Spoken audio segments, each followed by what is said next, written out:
The Solo Show is brought to you by Victor Naraki Realtor, serving Disney and the greater Orlando area with celebratingflorida.com and disneyatyourdoorstep.com. Walt Disney once said, "If we can dream it, we can do it." If your dream is to live near Disney World, then you can do it, and I can help. Hi, I'm Realtor Victor Naraki, and I would appreciate the opportunity to make your dream a reality. I can help you decide which is best for you, a new construction home or pre-owned, based on your needs for size, neighborhood, and most importantly, your budget. How do I do that? Well, it's quite simple. I listen to what you want, and by using my experience as a realtor specializing in homes near Disney World for almost 15 years, I can find you the home you will love. Visit celebratingflorida.com and take your first step to making your dream a reality. I encourage you to create a free, no obligation account on my website. By doing so, you'll unlock the website's full potential and be able to enter specific criteria, save listings, and browse new properties sent to you by email. Remember, if you can dream it, we can do it. Remember that website, celebratingflorida.com. And when you meet Victor, be sure to tell him the Solo Show sent you. Emergency broadcast, if you can hear me! We are not who we were when we started. Imperial ships are already landing. We need to speak out. We need to stand up. Is there no one who can help us? We need a pilot.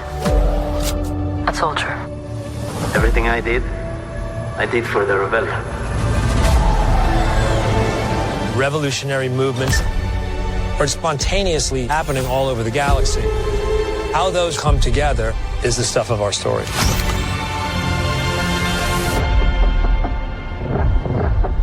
If season 1 laid the track, then season 2 is the juggernaut. The Empire cannot win. Well, they haven't won yet. We're building a real army. The rebellion's everywhere now. Galaxy of opportunities. The insurgents have weapons at this point. We're counting on it. These 12 episodes are going to take us over the next 4 years into Rogue One. The complexity of the show, the possibilities of the show. It has to be all in. Nobody's allowed in here. You're thinking like a thief. I'm thinking like a soldier. Think like a leader. The size and scale of this production is unparalleled. The sets and the costumes are breathtaking. Everyone does the homework. Everyone takes the time. And you can tell. Proceed. This is it. This is what you live for. It's human, it's incredibly truthful, and it just happens to be in a galaxy far, far away.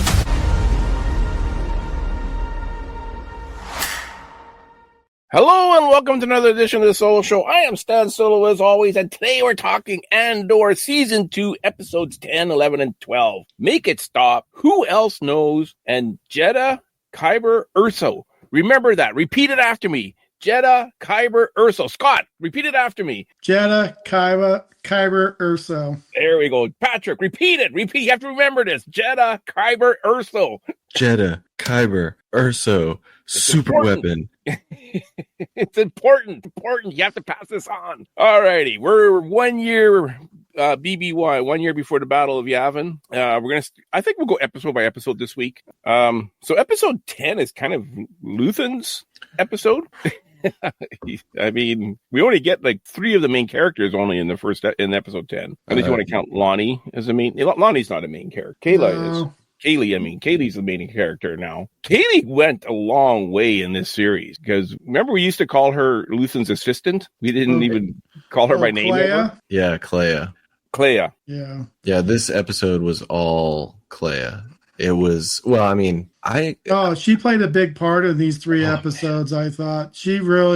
She came out strong. Yeah. I was glad to see she made it. Yeah, absolutely. And like even like right after the very hop there when Lonnie contacts Luthen, she's the one that gets it. Kayla's the one that gets the message and, passes on to him saying, you're going to be meeting him up with him. Are you prepared? Are you ready? Here, take this weapon. Like she was kind of telling him what to do at this point. Yeah, he seemed to understand that it was about his time. That his role in this rebellion was just about over. I think he understood. I think Luthen understood the entire situation better than anybody else that we've met. He knew that his role was to start it, to get it started, to play that spy master and start to be, just like the Empire called him, Axis. Mm-hmm. He was that center point for most of those rebel cells. And now that they've got Yavin, now that they've started to get this organization, they don't need that guy quite as much. And I think he's seeing that. But he's the one who tells Kleya, no, I'll do the burn. You go. You're faster. Because I think he knows that there's something left for her to do. Yeah, I think so too. And he, like, even like, what was it? Was it the first season when he says I'm working towards a sunset or sunrise I'll never see? That was episode 10. I've watched it a few times. Episode 10, season 1. Yeah. Spoiler alert. Spoilers start now. Yeah. So, well, that being said, I think if Luthen wouldn't have passed away, I don't think he would have fit in. Spoiler alert. I guess we're going right into spoilers today. I might as well. Yeah, we're going right into spoilers today. Okay, a little bit different. Scott, or Ken, make sure everybody knows we're going straight into spoilers. No, but I think if he didn't pass away, I don't think he'd have been welcome in that inner circle on Yavin. Because there was a lot of discord about him. Yes, there was, but later on, when Bail comes and gives Cassian that mission, and he says, "Oh, you and Luthen would have gotten along better than you think." Yeah. I think particularly Mon, Bail, and Luthen, if given time, could have been quite a scary trio of leaders, like in a good way. More so than the ones that are like so much against doing anything. You know, I dislike the senator so much, I looked her name up. I didn't know her name before. I dislike her so much, I know her name now. Senator Palmo. Was that the educational senator? That was the woman who was saying, like, no, we can't be doing all this stuff. Yeah. The one in the gold outfit. Yes. Yeah. Trying to the same senator from Rogue One who said she didn't want them going doing stuff. Yeah. Yeah, she was also in Clone Wars too, mm-hmm. or Rebels. In Rebels, she made an appearance in there as well. Yeah. Anyway, so Lonnie contacts Luthen. He has big news. He says, "You got to come see me. You got big news." He says, "But I'm not giving you this news unless you promise me passage." And Luthen goes, "Oh, now we're bargaining. You know, like what's going on here?" He said, "So that was really well done. I felt." Oh yeah, there was a lot of suspense in that and anxiety going back and forth. I felt so bad. The moment, since we're in spoilers, the moment that Luthen said the word Yavin, I was pretty sure Lonnie was gonna die. Like, yeah, I didn't think so at all. I was very surprised. And if he wasn't gonna die, it was like, okay, we're taking you and your family with us right now to go get you. If he wasn't gonna kill him. Right. Because you couldn't let that loose. Yeah. When Lonnie said, "Assume they're already coming for me," or like assume they're already coming. Yeah. And he was right, because Krennic shows up, right? Mm-hmm. I'm assuming that from that point, Luthen would then go back to the shop, and that's when Deidre shows up. So, like, I'm assuming this all happens within like 2 or 3 hours, right? Yeah. So that means that Krennic is already on his way to Coruscant from Scarif or wherever he was, because Lonnie broke in and took those files, and that's what gets Krennic there. So he's right. Lonnie's right. They're already. Oh, I see what you're saying. So Krennic is already investigating. He's already like, why else would I come to this basement?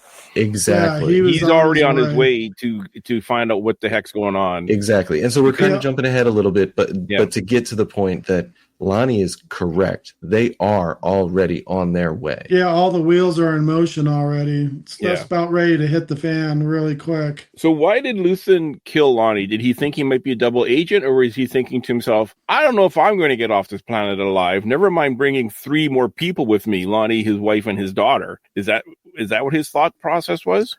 Well, I think he had to kill him because for some reason, if they interrogated Lonnie, and even for that matter, Luthen, that they couldn't know where the base was at. That would have jeopardized everything. Yeah, but Lonnie still wouldn't know where it is. He just has a name. He has Yavin, which isn't. I don't think that's a real name. I don't think that's like on any star charts. Like, you know what I mean? Like even Mon didn't know what Yavin was. Yeah, like, I'm not sure. Until now, if he brings him there and he has a tracker on him, well, that could be bad news if he's a double agent. Or it could just be that Luthen doesn't think he himself is going to get off this planet. Never mind bringing 3 more people with him. Yeah, my thought was that Luthen, as soon as Luthen told him where the rebel base was, he now can't. Lonnie is a loose end he can't afford. He's got a wife and kid that he already has stashed, so he already knows that somebody's going to be coming for them. And that's what's most important to him. Yeah. So what happens to Lonnie's wife and kid? I'd like to know.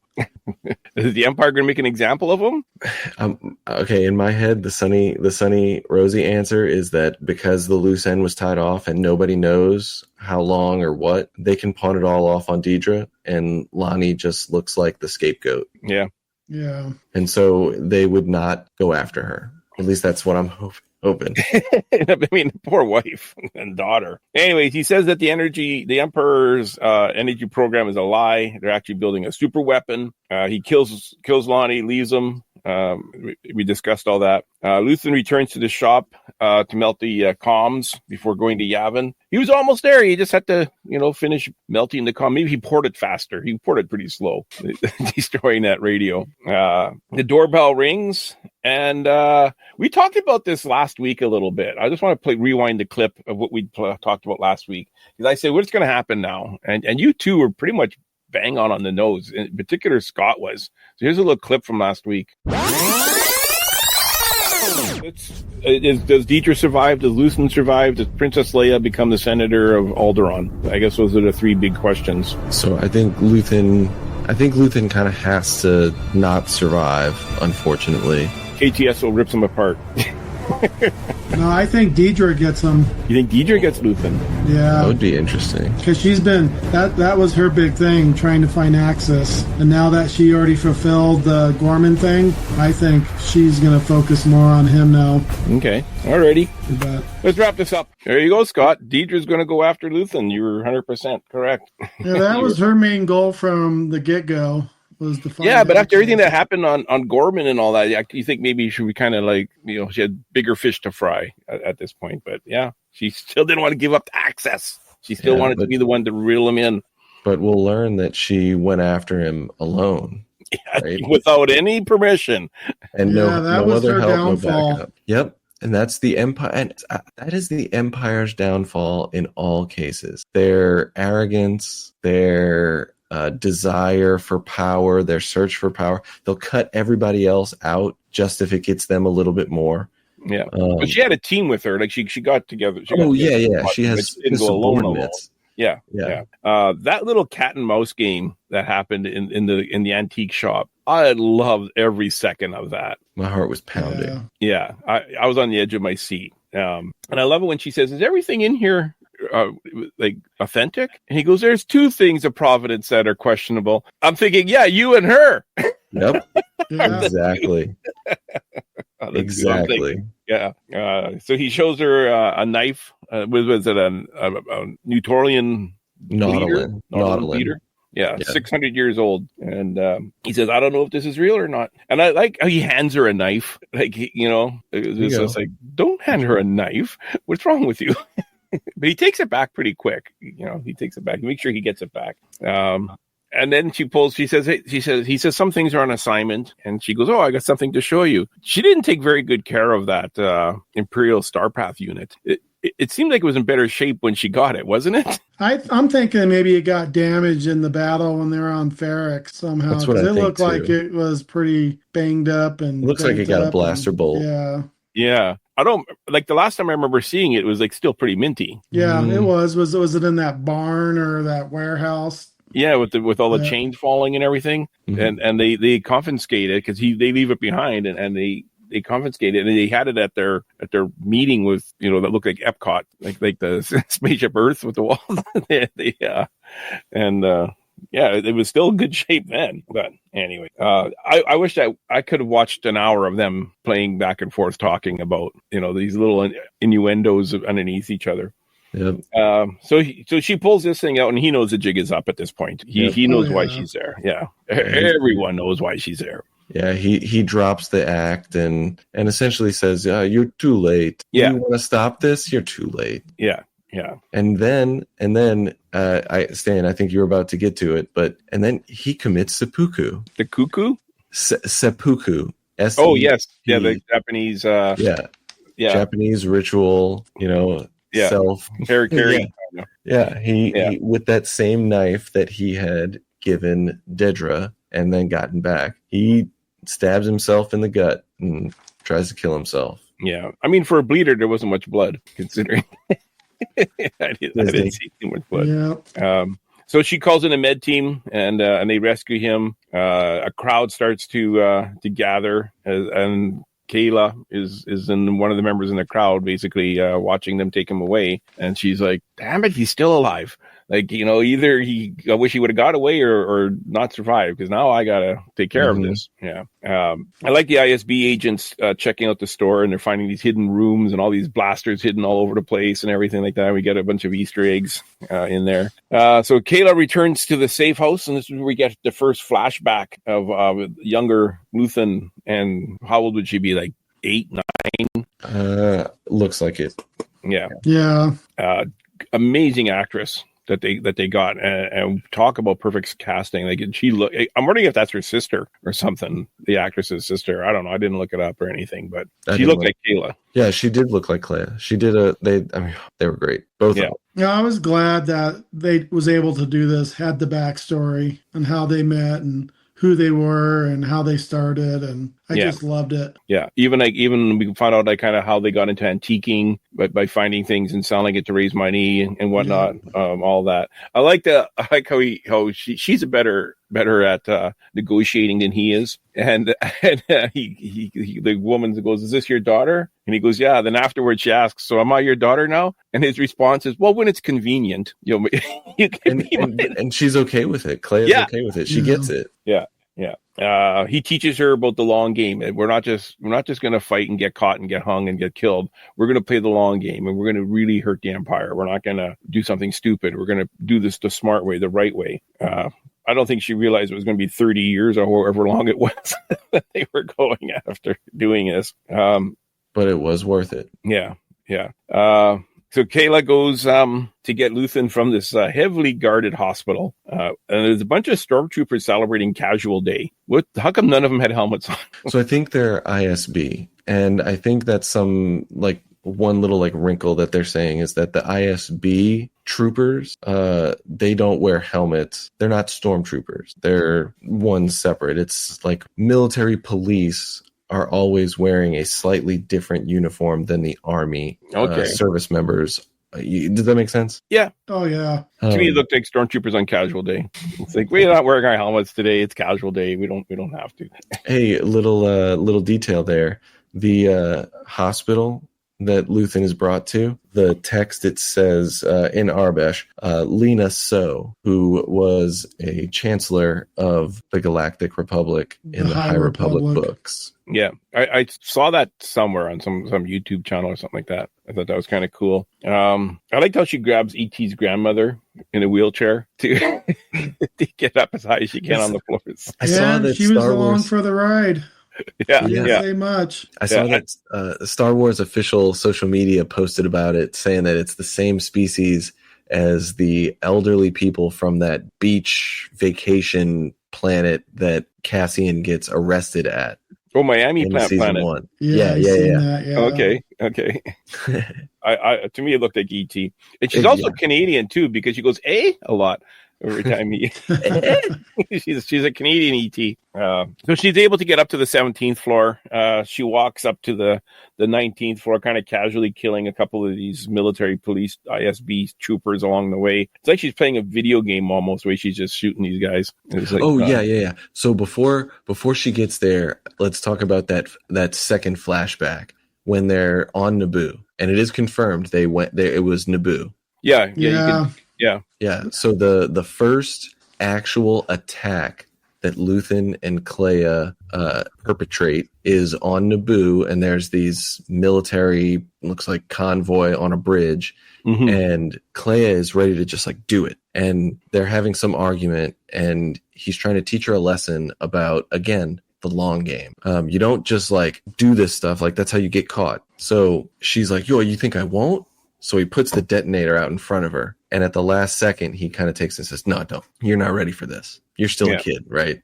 Yeah. And so he pushes the button, and she turns to look, and he said, look at me. Okay, I didn't understand that, because I think if Clea was looking at the bridge, then that would show that she knew it was coming, and it would make her a suspect. Right. Exactly. But after the explosion happens, everybody in the room looks at the explosion and at the bridge to see what that noise is, except for those two. Now, if that's not a giveaway as to who pushed the button and blew up the bridge, I don't know what is. Yeah, I could see that point. But if you're looking over there to begin with, that's a major red flag right there. Yeah, but he should have yelled at her, turn, look now. To make it look like if there's a video monitor or video recorder or, closed caption television in that restaurant, at least they look like everybody else, you know what I mean? As opposed to completely oblivious to this explosion going on. Meanwhile, every single other person in the entire restaurant is staring at this explosion. Well, so she does flinch. I noticed that when it goes off, she flinches. Oh, yeah, of course. And then he says, now look. And then she turns. Yeah, it was too slow. It was too late. Everyone else in the room was already looking. Yeah. But anyways. So then she uses the same technique to pull a bunch of the troopers away from Luthen. She goes and she bombs their helicopters and transports. Yeah. How many innocent people did she injure with that explosion at that hospital? Come on, Rebellion. You're supposed to be working for the people, not blowing them up. Yeah, but it was kind of like in the parking lot area of the vehicles. Because the Empire even said that there was so many vehicles damaged and so many troopers got killed in that explosion. I'm sure there was more than just troopers around there, too.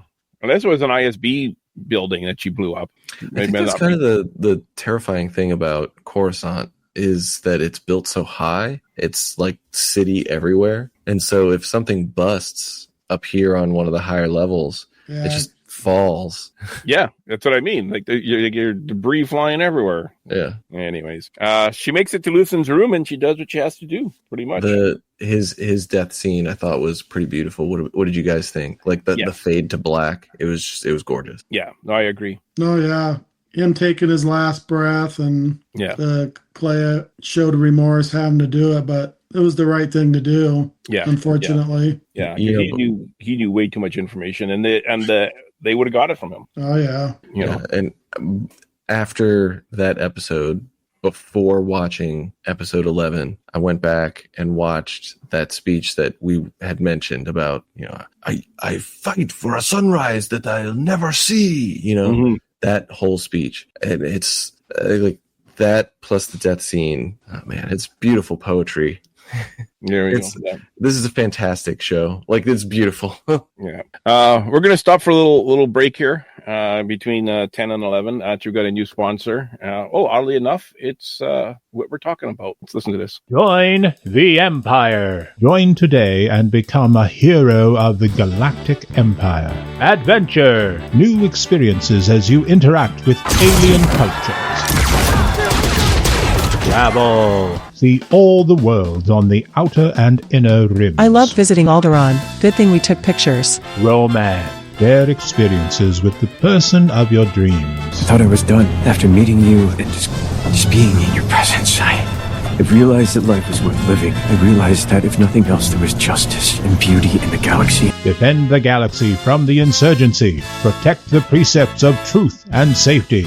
Join the Empire today. Okay, that's it. I'm joining the Empire. Where do I sign up? Thank you so much, Ken. That's just the best. Thank Ken for that one. That's 100% Ken. Alrighty. So episode 11.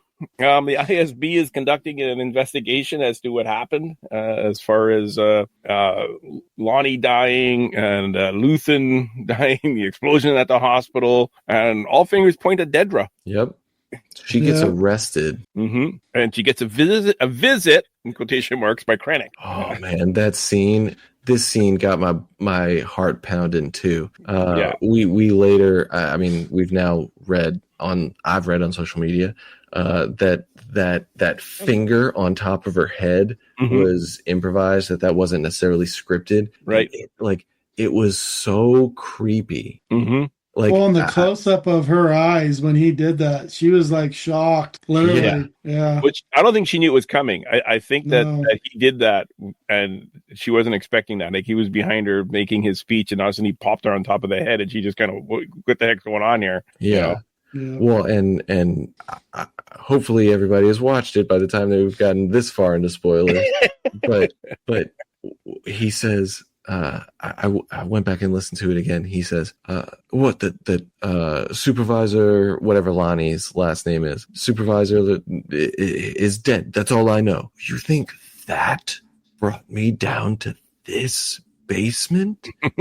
What one thing could bring me here? Say the word. Yeah. And that's when she just says, Death Star. Yeah. And you're just like, oh, it's so tense. She's dead. Do you think if Deidre would have, 2 years ago, however long it was, would have said, hey, I got this information and I shouldn't have been seeing it, she would have been probably all right? Or do you think just because she didn't give up on access, what do you think was her downfall? Or was it a mixture of both? Well, that was her downfall. I mean, the policy is, you report it when you get information you're not supposed to get. When you get an email, you're not supposed to be for your eyes. And that was her downfall. I think, yes. Scavenging, like she says, scavenging. I have to scavenge for information. Yeah, you're right, Stan. I agree with you that is absolutely her downfall. Now, if Lonnie isn't there and she has this knowledge, she has an advantage, and that's why she doesn't report it. But at least in the Empire, I think she may have survived longer if she would have just reported it, right? And so in the long run, it may have benefited her. Did you guys notice that same little round area, that like the mission control where they used to have all of those ISB people?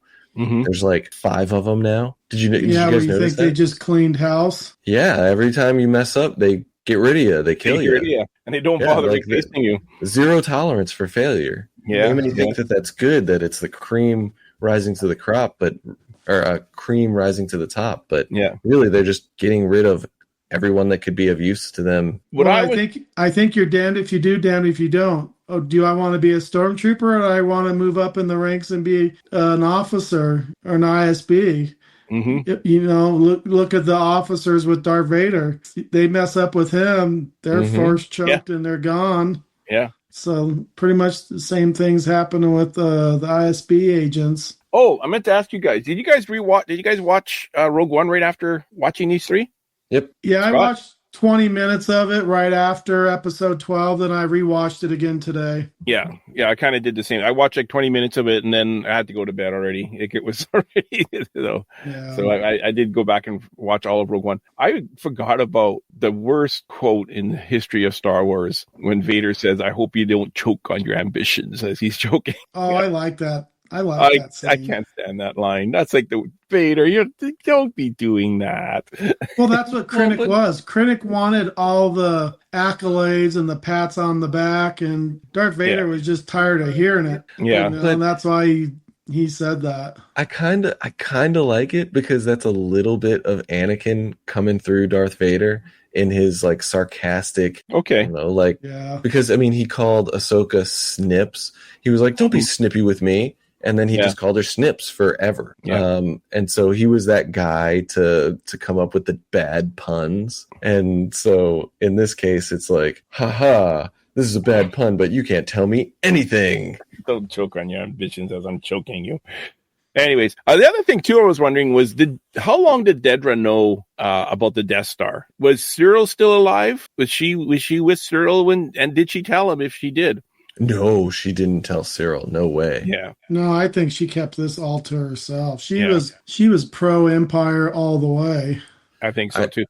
Had Cyril known, would that have made a difference? Would he have gone, this is like, Cyril honestly seemed like a guy that wanted to do the right thing all the time. And I think he would have went, a planet killer? I don't know if that's a good idea. You know what I mean? I think Cyril changed his tune after being on Gorman for the year or 2 years that he was there. He was starting to, for sure. Yeah, I think he was starting to change that way.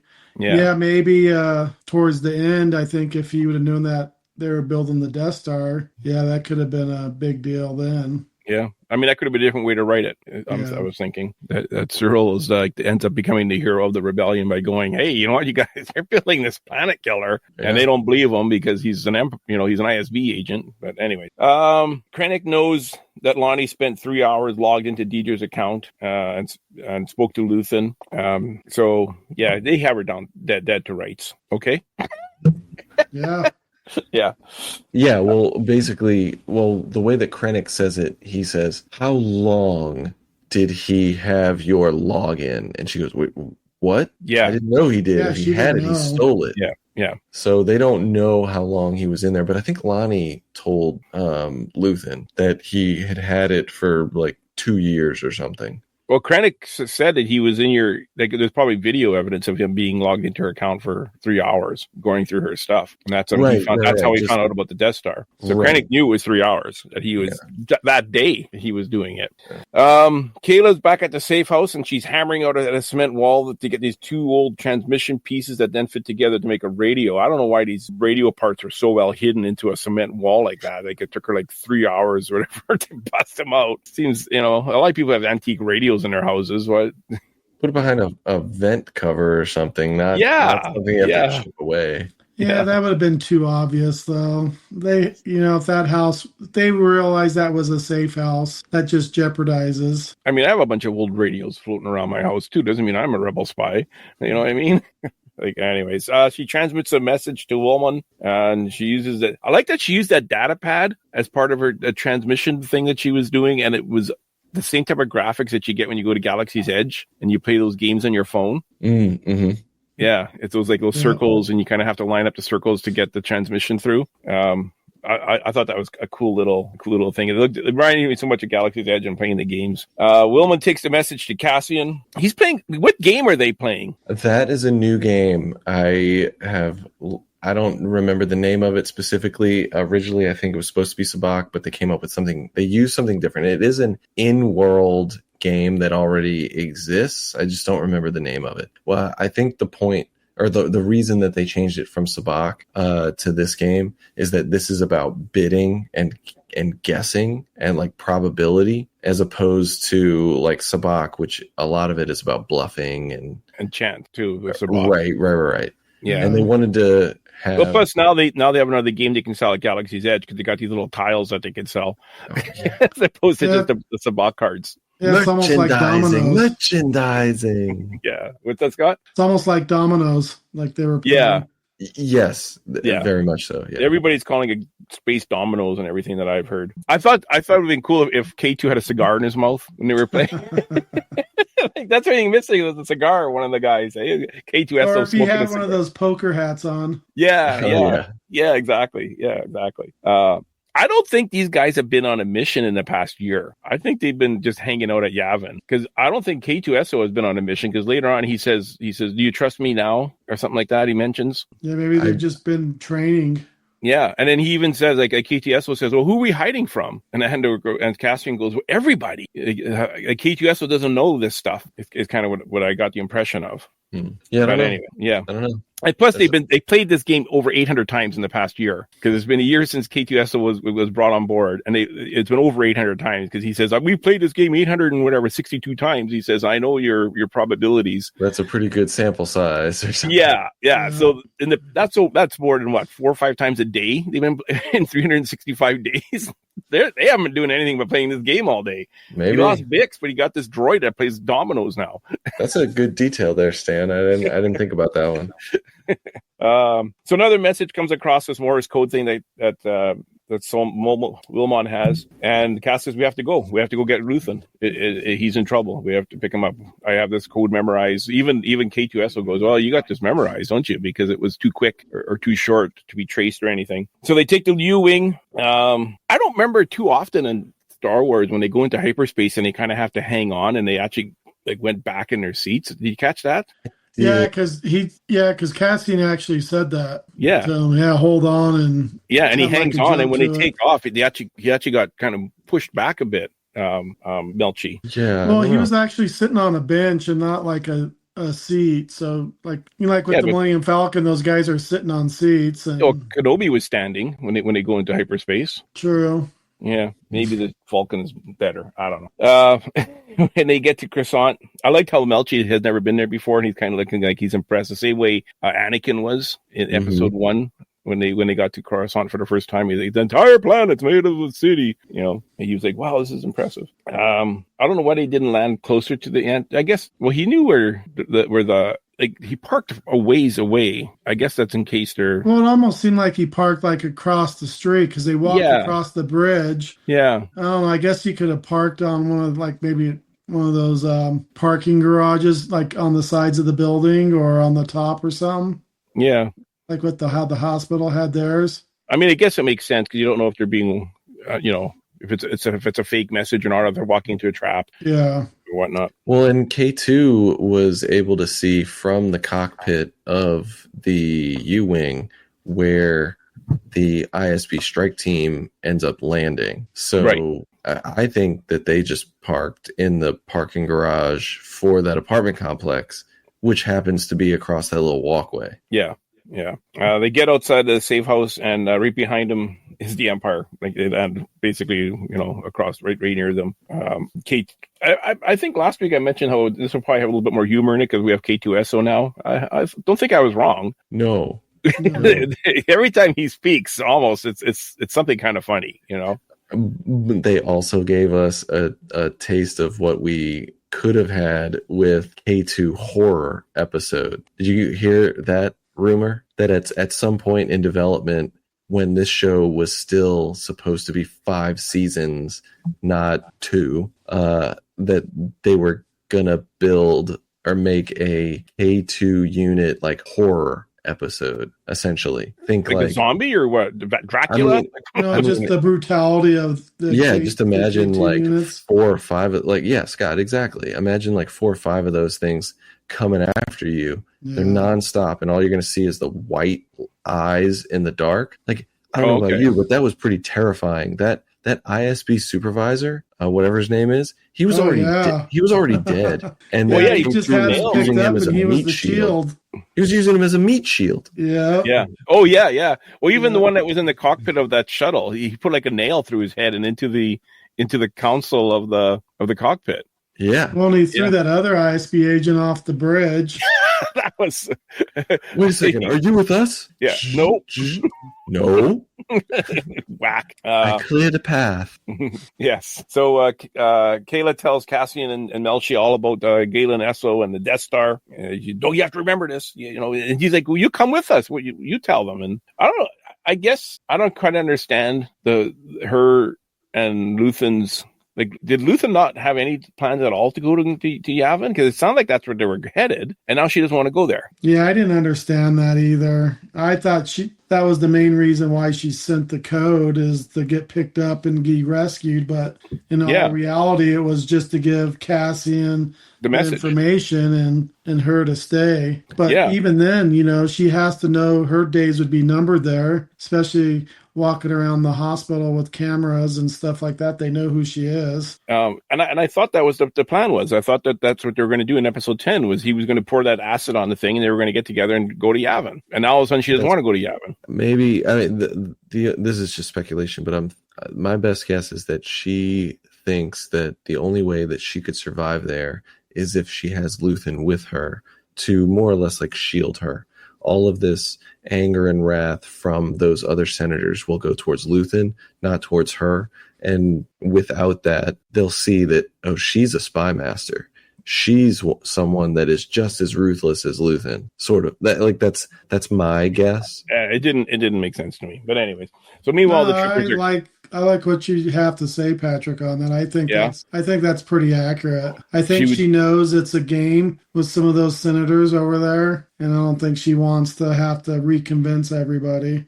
There is a lot of red tape with all those senators running the rebellion. That's exactly what it is. A lot of red tape. Yeah, that's for sure. That's what Saul couldn't stand about him. That's what Anakin couldn't stand about him. Yeah, exactly. So the troopers are kind of losing in on him. That's kind of like the end of episode 11. We get into the finale, episode 12. Troopers make it to their floor, and so does K2. He clears a path, like you said. And before they could do that, they toss a stunner grenade into the apartment, injuring Kayla. So the K2SO takes care of everybody. They're flying away, and K2 says, this is where he is. He says, I assume any questions about my value has been erased. That's what makes me think this is his first mission with the rebellion, and not just playing dominoes. I think you're right. I hadn't noticed that little detail that you mentioned, like 800 games. Wait, this has only been like at most. I mean, they say that you're in a year. So like technically that's however many days long. Yeah. So then technically you could be almost 2 years apart if it was the beginning and the end of those. But still, like, I'm with you. Yeah. I mean, they're in the raining season now, I guess. So I don't think But still, even at that, if it's 2 years, that's still 1.5 games a day. Yeah. So, like, that's still a lot. Yeah. So they're getting they're returning to Yavin. Cass is coming in hot. Bail suddenly is a bigwig. That kind of, wait a minute here. You've only been there for a year, buddy. You got to earn your stripes, I'm thinking. Like, there's a lot of people that have been there a lot longer than Bail has, and he seems to be calling the shots. Well, I went back and listened to the conversation between Bail and Mon before she makes her speech in episode 9, and it made me think back to, I think it's the special edition or extended edition of episode 3. There's an extra scene where Mon Mothma and Senator Organa and Senator Amidala and a couple other senators are talking in a meeting room about plans of what they're going to do, because whatever Chancellor Palpatine, he can't be Supreme Chancellor. Like, this is wrong. Yeah, I've seen that deleted scene. Yeah, it's a deleted scene. And so I'm taking that as, like, even though it's deleted, it's canon. They sent it to me, so like it's real.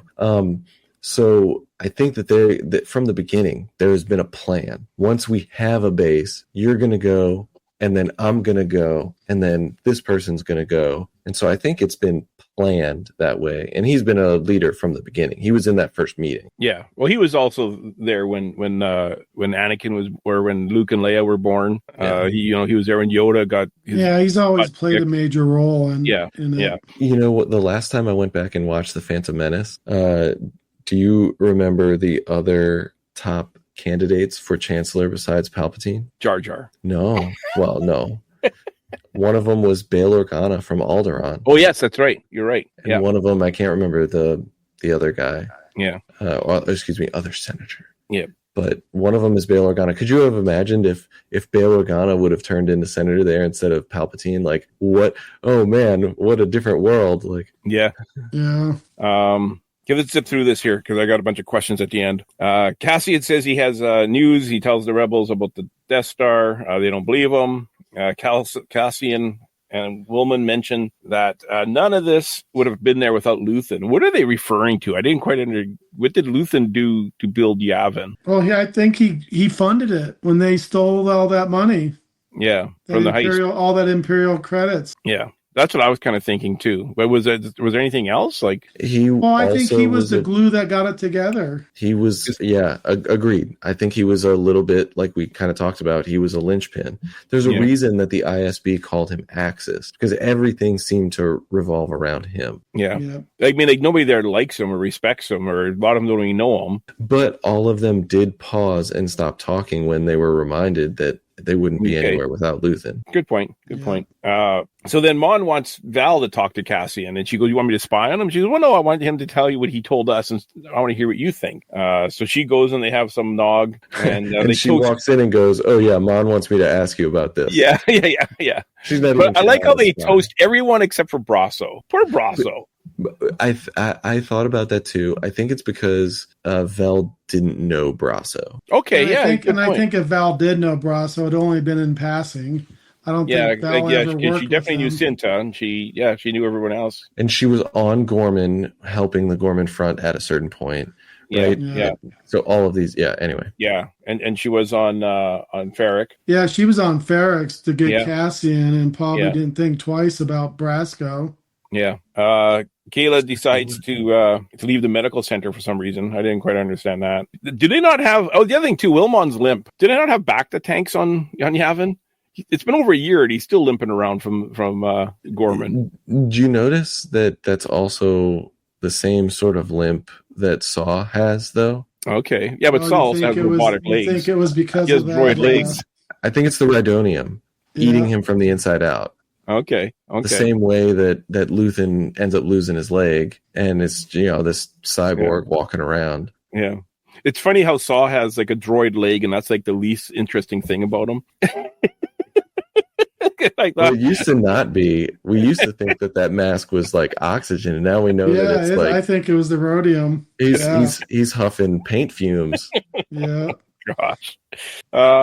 He's an addict. Yeah, so I don't know why she left the medical center, but she left for some reason. The pouring rain, and then we get to what's his name? The Imperial ISB guy. Is it Pardagazzo? Partagaz, and he's listening to a podcast of Mimics Manifesto. Yeah.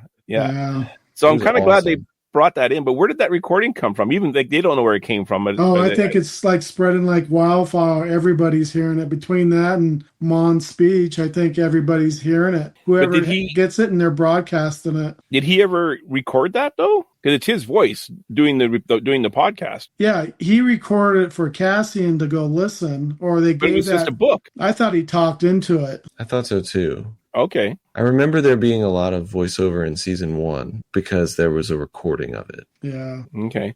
And why was he in trouble? Because he was the boss, and all his people under him didn't follow rules. Okay, because he said they're waiting for you downstairs, and he says, "Give me a moment," and then he ends up shooting himself. Yeah, I think he knew he was the next in line. Or did he shoot himself because he realized what the Empire is? And he can't believe he's part of this. No, I think he was the next scapegoat in line. Yeah. Well, it was them losing Clea. They were supposed to get Clea and put a stop to it. And essentially she escaped. They put that out there for all the ISB agents to say Clea had some infectious disease. I love how you came up with that story. So they couldn't get all the rest of the ISB agents or stormtroopers there or whoever to get there. Then once it started going downhill with K2SO going in there and wiping everybody out, there was no backup. How do they even know escaped? How do they even know Kayla's not on the planet anymore? Like they didn't see her leave or anything. No, but I think once the rest of the ISB agents or the police officers that showed up, because as Cassian's ship was taking off, you've seen those 3 ships coming in, so they probably went to the building and probably seen all the aftermath. Yeah. K2SO. Yeah. Why does this one have like 14 shots in it and they're all like from our own blasters? Why does this one trooper have like 14 shots? You know what I mean? Yeah. Why is he? Oh yeah. Why is his neck broken and he was shot 10 times? Yeah, and he was shot 10 times. Yeah, exactly.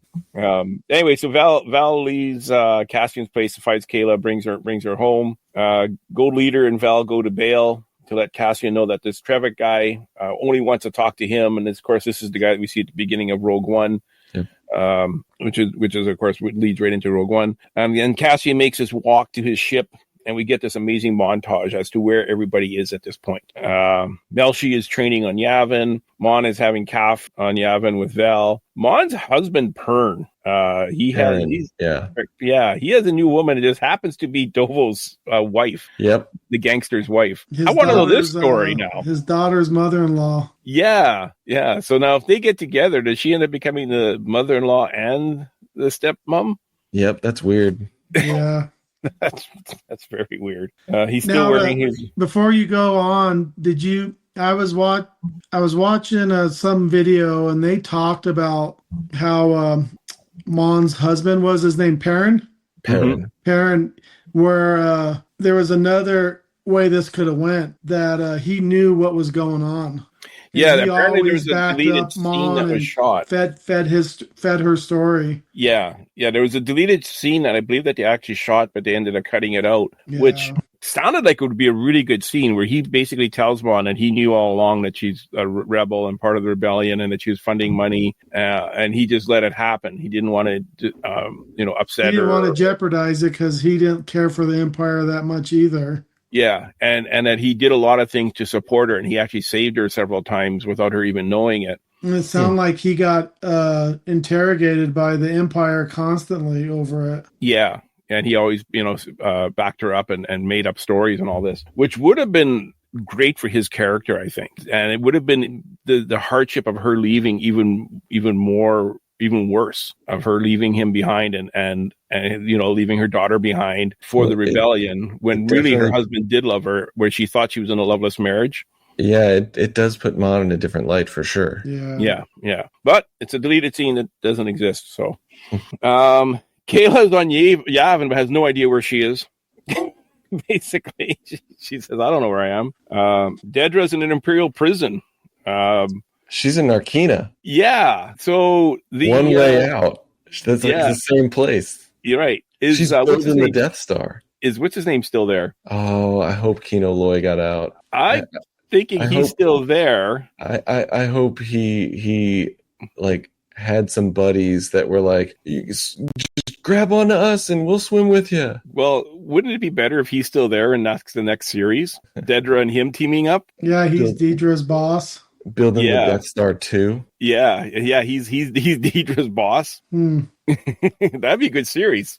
And they're going to find one way out, or you know what I mean? So getting to that, like, in all seriousness, the next series, I would absolutely just kill to have a series about Clea leading all of the rebel spies throughout the timeline from Empire Strikes Back through to Return of the Jedi.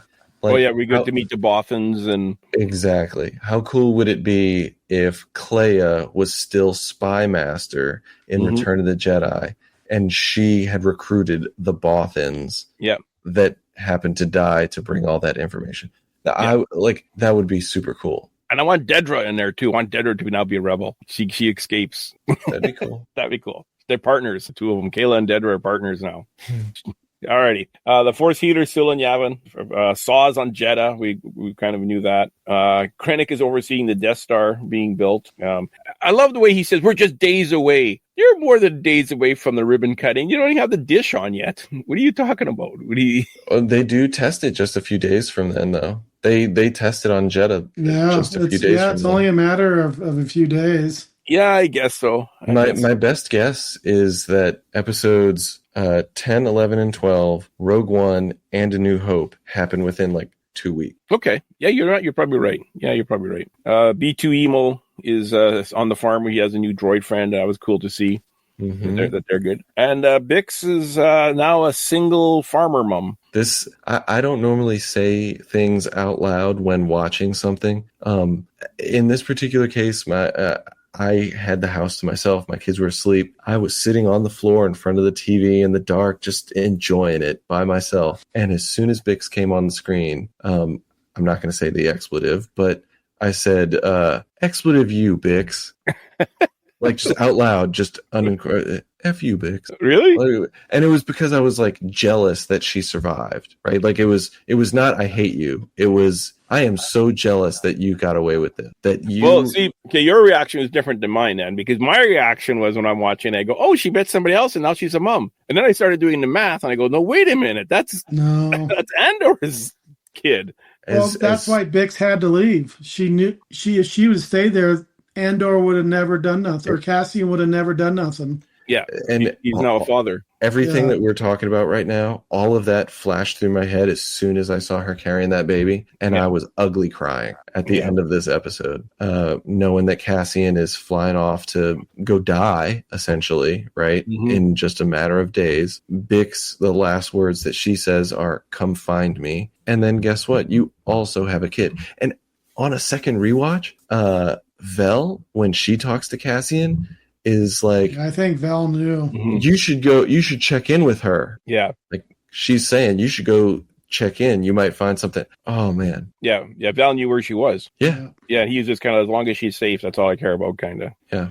Yeah. We don't find out anything about Mon's daughter, how she's doing with her with her gangster son's husband. For people that are listening to us and they haven't watched it yet, and you're going to watch it now for some reason after we told you the whole story of all these episodes, pay attention to the music. The music starts off very electronic-y in the first episode, and by the time we get to the final episode 12, it's more of an orchestral music, so it blends into Rogue One really nicely. The music does as we go on. There's less and less electronic. Like, remember the first episode or was it the first or the second episode where Mon Mothma's dancing? Like it feels like a year ago that we watched that one. But 4 weeks. Yeah, 4 weeks. It was 4 weeks, but it feels so long ago, doesn't it? Yep. Yeah, I think a lot of that comes down to because you're watching 3 episodes at a time. Yeah, and it's so much to take in. You think it's, you think each episode's essentially a week, but it's not. It's all right there, and it makes you feel like that when you in retrospect. Yeah. It was very electronic music. Speaking of that, do we like this 3 episode a week thing, or is this something we prefer Disney didn't do? I think it depends on the series depends on what the series is. Because if you would have did this in 1 episode, especially in the early stages of season 2, I think your average fan that goes, "Oh yeah, I know Star Wars," but are not a diehard on it, they would have probably lost interest on it, because I think that was some of the downfall on season 1. It was too much of a slow burn for some people to get through it, and it's like, no, you gotta make it through at least episode 3 or 4, then it just gets so much better. I think this was right in how they did it. Yeah. What do you say, Patrick?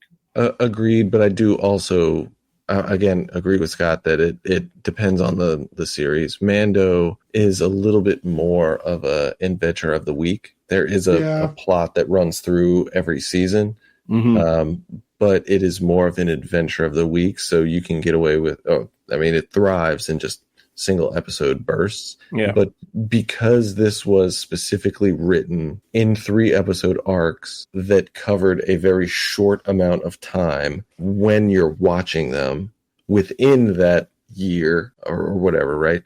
Putting them out in 3 episode bunches totally makes sense and actually works fantastic. So why do 3 episode bunches? Why don't we do 1 episode, like do only 4 episodes and they're an hour and a half long each? make it digestible for people, that you can watch an episode. It takes 45 minutes and there's a logical stop point and you can watch the next one tomorrow. Like if they were to say we're going to have 4 Star Wars movies in the next 4 weeks in a row, would that be overkill? Would that be like turn off people? Because people like watching short episodes. Well, I think you water it down when you're doing it like that. Yeah. You know what I mean? Like if I'm watching something on Netflix and it's like, well, I got to go to bed in an hour and a half. I don't want anything that's going to be over an hour and a half long. Or I want something that's an hour long only or whatever. Yeah. And I mean, people binge stuff all the time. Like when Netflix drops a series, they'll binge the whole series in a matter of 2 or 3 days. Yeah. And so if you give people, I think actually now that you ask the question, now that I think about it, this is like the happy medium between dropping everything all at once and doing episode by episode. Yeah. Oh, I agree. I'm not one to binge, Neither. I am a bit, but not entirely. I think this is the max 3 episodes, because there's been a couple times during this season that I only made it through 2. Then I watched the 3rd episode a day or 2 or later, just because My wife, she binges. She'll like watch 4 or 5, 6 episodes in one night. I was like, how do you do it? I find I would like start daydreaming or doing playing on my iPad or whatever.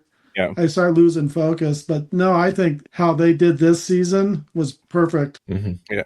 As a podcaster, it's hard because we've got a lot of watching to do, a lot of writing to do, a lot of researching to do, but on the other hand, it's only 4 weeks and we're done. If we were doing 12 weeks, an episode every week, that's a lot of work too. I was watching some YouTube videos like new rock stars, and they come out and say this was hard. Yeah, it wasn't easy for sure. And you're trying to watch all of them out, and put it out right away. Gilroy even said that before these came out. He said it's not going to be easy for the podcasters and the YouTubers because we're putting out 3 a week. So good luck, guys. He came right out and said that, The other thing, too, is we had a Cassian Andor series. Is that almost a shock that it wasn't a Jane Erso or Jane Erso? Jane Erso series? Yeah, I think they could have did one with her and Saw Gerrera. Yeah. Because Saw had her for a few years. And then she left him. And why did she leave him? Did they leave on good terms? It seemed like he was more willing to welcome her back. It would have gave a different perspective on how Saw ran his rebellion instead of how Cassian did his with the rebellion. So it was a different take. I think you almost come to the same conclusion on it. But then I don't think, well, I guess that being said, if you would have to almost focus more on Saw Gerrera and Jen. You just couldn't do Jen by herself. It'd have to be with Saw because Saw played the big part with dealing with the rebellion with Mom. So the first 3 episodes would be about Saw, and then the next 3 would be after she left Saw. If you want to do it that way, if we're going to do the 3 episodes things. The fact that Galen Erso sent Jin to be with Saw now makes me question how good of a father Galen Erso was. Well, Saw wasn't that nuts back then. But I mean, he was huffing Rhydonium. Yeah, but he was a closet in the huffer jungles of Onderon when that was the Clone Wars is when he was starting to go nuts. Well, maybe that was a good thing that Jen wasn't with him the whole time. Oh yeah, I'm just saying it's like, but she was this guy is huffing paint fumes all the time. Let's send our kid with him. Let's send our kid with that guy. Yeah, but maybe like I said, he was probably a closet huffer at that point. Like when he opens up that lid of that stone and he says, "Girl, come up, it's safe now." Come on. He hadn't attached the vape to his chest yet. Yeah. He wasn't out in the open about it. Yeah. Does watching these change Rogue One at all for you? Yes, Scott. I agree. It does, and it does a little bit. I look at when you watch Rogue One, you don't think much of Cassian that much. You you like him more towards the end. Mm-hmm. Now that you've seen this, you have a vested interest in Cassian, and you like him better, and you knew what he went through. Yeah, and the relationship between Mon and Cassian exactly is kind of a bit more stronger. You see now. Well, like the first 15 minutes of Rogue One. Well, I guess maybe not the first 15 minutes, but the first scene where you meet Andor, which is like the mission that this show leads into. That was confusing for me, and I didn't really get it. Like, even watching it multiple times, it was like, okay, so like, was this just a way to introduce the character and tell you that he will do bad things because he shot this guy? So like, is that the only reason the scene existed? And I love that they gave context to it. It was a really long process to give this one scene context, but I don't think that's the whole all series was on for. But I don't think that's all they did either, right? No, because the final scene on the beach in Scarif, I remember my first sort of reaction being, I felt bad for Jin that like she's not surviving. I didn't really care about Cassian that much. He seemed like just the spy, and now you care for both. That scene is so big. It's so tragic to see him on the beach, just hugging someone, knowing that this is the last. Yeah. Well, even the scene, even K2SO being shot down. Mm-hmm. It's a bit more strong now. It always was. Well, I look at now, I looked at the end of Rogue One as like, oh, what if Cassian and Jyn would have made it off, and would they have been a couple or whatever? But now seeing this, there is absolutely no way they would have been. But before, I thought maybe they probably could have. Yeah. Final question: what was the deal with the Lost Boys? Were they the founders of Yavin? Like, did they end up finding a transmitter or something and telling people to come here? Or my best guess is we don't know for sure. We're just going to assume. I don't think we know. I haven't heard anything. Yeah, I think it was just to show off the planet, and that was it. Yeah, my best guess is that there was a search party that ends up going out looking for these guys, and they end up finding the pyramids and seeing like, oh, this could be our base. That's my best guess. Yeah, I don't know. I was thinking that should have been a different planet altogether, because now we got this Yavin base and we got these beasts running around eating people, and now we're, you know what I mean? Like, we had that before, but now we got this base, and like these beasts aren't there anymore. Everything's safe. You can wander around I'm sure there's a protective barrier, or those beasts they got annihilated. Yeah, Kayla's walking around in the rain, half on drugs because of her medicine that they're giving her, to painkillers, and this seems. So Stan, that was your last question? Yeah, I've got a question for you guys. Does this show in any way change how you kind of look at A New Hope? Not really. You? Because it slightly. Okay. So I think Rogue One did that for me when Rogue One came out originally. Yeah, I agree with Scott. Yeah. I think it gives that a little bit of depth. So it makes me think, like, for example, Luke Skywalker is this lucky farm boy who the plans happen to fall into his lap. He does fantastic things, and he's the one who blows the Death Star up. But what about all the people who died and sacrificed just to get to that point, right? And I know that George Lucas didn't have any of this planned back in 1977, so you can't exactly blame it for not being in the original movie. But I now have invented new headcanon about, like, after the medal ceremony where Luke and Han get their medals, there's another ceremony later on for all of the fallen heroes that fell in the last, like, however many days. The Battle of Scarif, all the people that died in the Battle of Yavin. We're going to salute all of them. And, oh, hey, farm boy, kid that made the lucky shot. Hey, while we're sitting around building the Hoth base, let us tell you about the history of this. Our leader, Mon Mothma, that speech that she made? You know how she got out? Andor. Yeah. You know who got the Death Star plans and transmitted them out so that Princess Leia could get them from you? Andor. Same guy. Respect the name. I'm hoping that was taught. And so I'm looking at it a little bit. I don't want to say I'm looking at it different. I'm just, like, contextualizing it differently. Well, and then Kayla will be there. None of this would happen if Luthen wasn't around. Right. Well, and I think, too, speaking of Luke, he was sheltered because he was on an outer rim planet. He was a moisture farmer on an outer rim planet that really didn't get affected by the Empire, and it was mainly just the hut. Well, joining the Empire was a goal for a lot of the people on Tatooine. So... Yeah. I would have liked to see, my thing would be on this, I'd have liked to see more of Bail Organa, like him going to Alderaan and him getting more involved and going back to the planet, because it was a matter of a few days. Yeah, that would have been cool for them to add a little note about, while you go do that, I'm heading to Alderaan. I've got some loose ends to tie up there. He kind of did say that.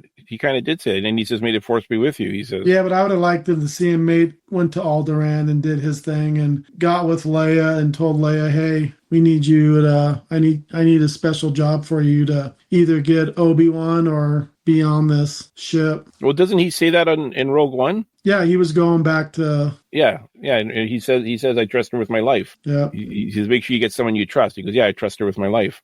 Mm-hmm. Referring to Leia. Because right before New Hope, or right when that New Hope started, they dissolved the Senate. So that was all about ready to happen in a matter of a few days or whatever the time frame was on that. Well, there was none of them left. Every time they show the Senate, there's less and less people in those little pods. Right. Yeah. There wasn't much senators left. Right. I think the only senators that were left, it was all for the Empire.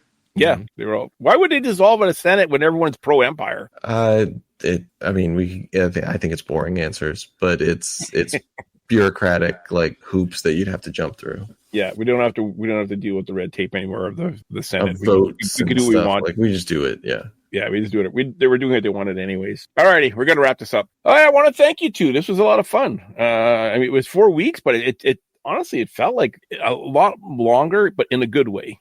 Yes. Yeah. And right now it might be some recency bias, but I'm leaning towards this being some of the best Star Wars that's ever been created. There's a good argument for that, for sure. No, it was good. I truly enjoyed it. It was a different take on Star Wars. I loved it. I enjoyed it. I mean, if you were to look at the storylines, you got the Anakin storyline, the Luke storyline, the Rey storyline, and the Andor storyline. Which one is the best storyline? Which was the best series? 1, 2, and 3, 4, 5, and 6, 7, 8, and 9, or this series and Rogue One? Well, that's a kind of a hard question to answer. Yeah, I don't think we would have Andor or Rogue One if it wasn't for the original trilogy. Well, yeah, for sure not. And Anakin is in 7 seasons of a Clone Wars TV show. So, like, if you say, is the Anakin line, like, better than others, it's hard for me to say no, because we've got 7 seasons of a TV show. Yeah, I'm just looking live action. 3 movies. No, I know, but... Yeah. Yeah, but... if you're talking live action, oh man, like this is really good. Yeah. Anyway, if you've gotten all the way to the end of this episode and you still haven't watched it, what else can we say to convince you? True. Fair enough. All righty, Ken, take us away. If you have a brilliant idea for a future edition of The Solo Show and would like to take your turn in the guest host's chair, then drop us an email at thesoloshow01@gmail.com. Tell us about your idea for a show and we'll contact you about a date and a time for you to join us. If you would just like to keep the conversation going or have a comment about a previous show, then visit us on Facebook at The Solo Show. Don't forget to join us on YouTube, like us and subscribe to the channel, and don't forget to hit the notification bell so you'll never miss a new show. All logos, songs, music, and sounds that are made by and for Disney and its affiliates are owned by the Disney Corporation and are not, nor are they intended to be owned by the Solo Show podcast. We hope you enjoyed the show. Thanks for listening, and bye for now.